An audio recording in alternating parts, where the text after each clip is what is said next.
பிரியா? ஓட்டலாமா? ஓட்டலாமா? சரியா ப்ளீஸ்.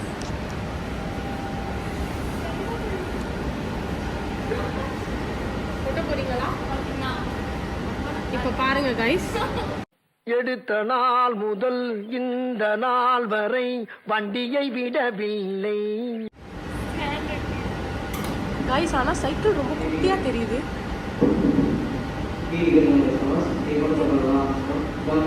நீ ஓட்டு. நம்மளதான் சொல்றாங்கன்னு நினைச்சோம் கைஸ் நாங்க, பட் இல்ல.